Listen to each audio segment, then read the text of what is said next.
Vamos ahora con el 1.3, el impacto de la Primera Guerra Mundial y la crisis de 1917. Durante la Primera Guerra Mundial, que comprende el periodo de 1914 a 1918, España es un país neutral, es decir, no va a entrar en la guerra directamente por ninguno de los dos bandos contendientes.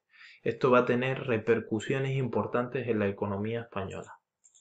En primer lugar, hay una necesidad de autoabastecerse de productos que antes se compraban en el extranjero. Esto va a significar un crecimiento de la industria española y de algunos sectores, puesto que ahora no tienen una competencia externa.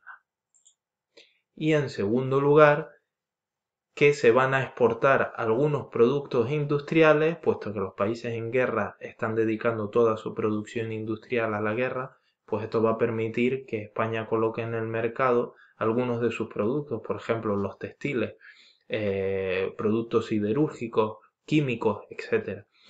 Y sobre todo para productos agrarios que refuerzan la agricultura de exportación, el tema de los vinos, cítricos, cereales, se van a vender a los países beligerantes. Esto va a producir un superávit en la balanza comercial española entre 1915 y 1919. ¿Qué significa superávit? Pues que el país vende más de lo que compra. Es decir, que se genera un capital importante. Hay más ventas que compras. Entra más de lo que sale. Las exportaciones, ¿en qué se basaban? Sobre todo en productos textiles, vestimentas, etcétera, productos siderúrgicos de segundo orden o también de primer orden como los armamentos. La sustitución de las importaciones, además, hace que algunas industrias intermedias se diversifiquen y crezcan. Por ejemplo, la química, el carbón, la mecánica, para abastecer al mercado interno. Todo esto hace que se acumulen capitales y aumenten los beneficios. Es el crecimiento de la banca española, va a ser muy importante en ese momento y consolida además el dominio de la banca sobre algunos sectores importantes de la economía española. ¿Cuál va a ser el problema de todo este crecimiento económico? Primero, que es un capital especulativo, es decir, se compran, venden acciones de empresas, pero no se está invirtiendo en una economía productiva con unos cimientos sólidos. Se busca más bien el beneficio rápido, con lo que van a ser industrias que una vez pasada la guerra vuelvan a reducirse. Y los efectos internos sobre la población va a ser que la subida de precios de productos básicos.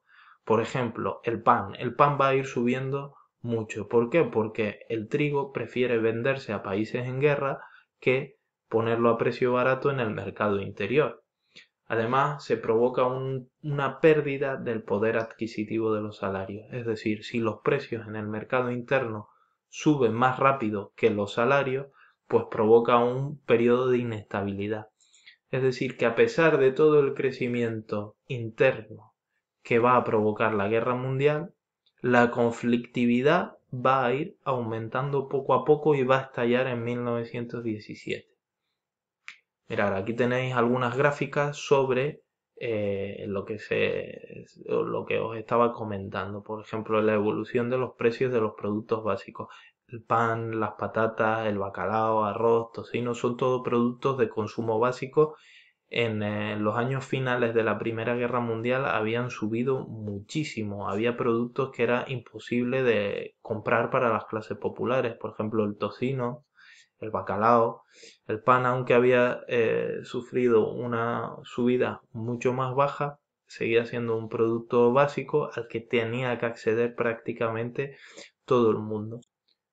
Si miramos la comparación en la evolución de precios, salarios y beneficios empresariales, vemos que los beneficios empresariales van a subir muchísimo al final de la guerra y en el año 1918 todavía son muy altos. Cuando acabe la guerra van a ir bajando, pero son muy altos, mientras que los salarios, a pesar de llevar una progresión ascendente, nunca estarán por delante de los precios, donde en 1917 están muy por delante de los salarios. Esto también se refleja en el número de huelgas y en el número de obreros en paro. Si podemos ver en la línea verde que los obreros en paro tienen unos picos de ascenso, pero también de descenso importantes entre 1914 y 15 y entre 1916 y 17. A partir de ese año comienza ya una crisis donde los patronos la van a conjugar con la expulsión de los obreros, es decir, dejándolos en el paro o cierres patronales, se conjuga una línea con la de las huelgas que en todo caso son progresivas. Los salarios no suben, los precios suben mucho y los salarios llevan una progresión mucho más lenta. La crisis de 1917 y la huelga general revolucionaria. El momento culmen de la crisis va a llegar en 1917, es la crisis definitiva del sistema y está ya porque Eduardo Dato, el presidente, se niega a abrir las cortes que llevaban suspendidas desde 1916. Es decir, tenemos otra vez un gobierno gobernando por decreto sin recurrir al filtro de las cortes. Toda la oposición se va a unir para intentar cambiar el sistema. ¿Y cómo se une? En julio de 1917, creando la Asamblea de Parlamentarios de Barcelona, exigiendo la apertura de cortes y unas nuevas cortes constituyentes, es decir, unas nuevas cortes que cambien la constitución. El ejército, además, no va a apoyar al gobierno, se forman juntas militares de defensa que son clandestinas, es decir, el ejército no tiene derecho a la sindicación, que protestan por la situación de agravio entre los militares de la península y los de África. Ir a África significaba que te saltabas el escalafón y podías ascender muy rápido por méritos de guerra, algo a lo que no están de acuerdo la mayoría de los militares que residen en la península. Y a la izquierda del sistema, fuera de todo esto, está la izquierda, es decir, el movimiento obrero que se va cada vez radicalizando más. Y a finales de agosto crean un comité conjunto de los anarquistas, CNT, y de los socialistas, UGT, para convocar una huelga general revolucionaria con el fin de formar un gobierno provisional. ¿Por qué una huelga general revolucionaria? Porque tienen el ejemplo de la Revolución Rusa. En ese mismo año ha estallado la Revolución Rusa y ha hecho caer al zarismo por medio de huelgas generales y la entrada de nuevos partidos de la izquierda marxista al poder. El gobierno, para acabar con esto, va a utilizar el ejército reprimiendo la protesta. Como siempre, va a haber muchos muertos en la huelga, creo que unos 80. Y en noviembre el gobierno, tanto conservadores, liberales, forman un gobierno de concentración en el que van a participar por primera vez los nacionalistas catalanes.